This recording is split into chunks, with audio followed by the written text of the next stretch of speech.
Hi, I'm Eric with World of Wet Pets Tropical Fish in Portland, Oregon, and I'm here to demonstrate how to clean aquarium ornaments.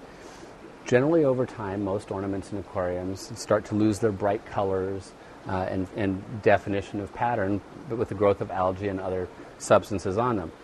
Periodically, we will want to clean them. So like our dragon here is normally bright orange with white wings. We would take an algae pad like we would use on our glass, and we can scrub down to the color. In many cases, that's all it takes. In ornaments that have finer areas, we can use a brush with a nylon and scrub out areas to clean those up as well.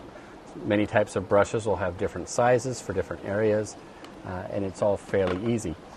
Most ornaments, including plastic plants and silk plants, can also be bleached. This is a very, very important way of going about it.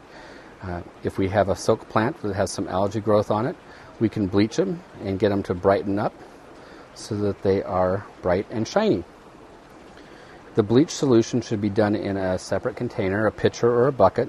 Just a mild bleach solution, a couple of capfuls to a quarter cup or so of bleach to just tap water.